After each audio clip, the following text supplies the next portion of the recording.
Kasus penemuan jasad tubuh korban mutilasi di Jalan Gunung Pelanduk, Kelurahan Sempaja Utara pada hari Sabtu 21 Maret 2026 berhasil terungkap dalam 12 jam. Dua pelaku terlibat aksi mutilasi itu diringkus polisi. Kedua pelaku itu yaitu pria berinisial J alias W, merupakan suami siri korban, dan perempuan inisial R. Baik dua pelaku dan korban saling mengenal, sering berkumpul mencari dan membantu pembagian makanan gratis di masjid.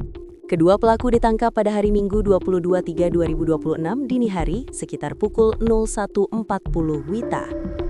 Awalnya polisi menangkap pelaku inisial J di Jalan M. Yamin, Samarinda Utara.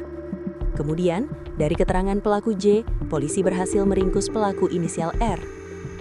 Kapolres Samarinda Kombes Pol Henry Umar menjelaskan hasil pemeriksaan sementara kedua pelaku bahwa kasus pembunuhan mutilasi ini diduga sudah direncanakan kedua pelaku sejak lama. Kejadian ini sudah direncanakan jauh hari. Pelaku melakukannya, pembunuhan, ada dua motifnya. Motif yang pertama, merasa sakit hati dengan tuduhan-tuduhan korban yang menyatakan kedua pelaku berselingkuh dan telah melakukan hubungan badan berkali-kali, kata Kapolres.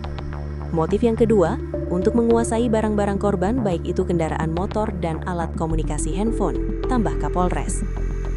Aksi keji pembunuhan ini direncanakan, diketahui polisi setelah kedua pelaku mengaku telah lakukan survei ke lokasi pembuangan jenazah korban pada Januari 2026. Jadi mereka sudah menentukan lokasi pembuangan jenazah di TKP, yakni Gunung Pelanduk, ujar Kapolres.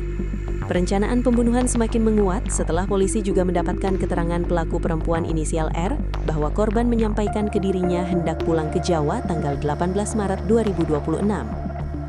Korban ke Jawa hendak ketemu saudara dan keluarganya. Dalam pertimbangan ini, tersangka R ini menyampaikan sudah saatnya korban dieksekusi, sehingga barulah mereka menyusun ulang rencana eksekusi yang akan dilakukan terhadap korban, ujar Kapolres. Tersangka R kemudian, tanggal 19 Maret 2026 mengajak korban tidur di rumahnya. Keduanya pun bertemu dengan tersangka J alias W di salah satu masjid Simpang 4 Forvo Mall Lembuswana. Lalu mereka pun ke rumah tersangka R di Jalan Anggur untuk tidur.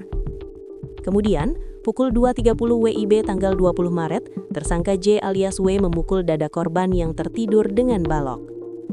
Pukulan ini membangunkan korban yang sempat berdiri dan lari menangis.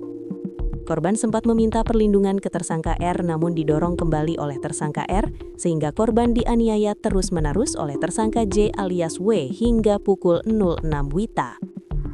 Setelah dipastikan korban meninggal akibat penganiayaan berat, tersangka J alias W beristirahat dan tersangka R membersihkan darah korban di rumahnya.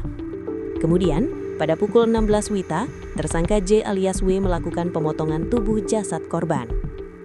Alasan pemotongan tubuh korban karena apa? Alasannya untuk mempermudah membawa tubuh korban dari lokasi TKP yakni rumah tersangka R. Pemotongan tubuh korban disaksikan tersangka R menggunakan mandau dan palu, juga menggunakan alas pemotongan. Mulai dari kaki, paha, baru ke atas tangan korban, jelasnya.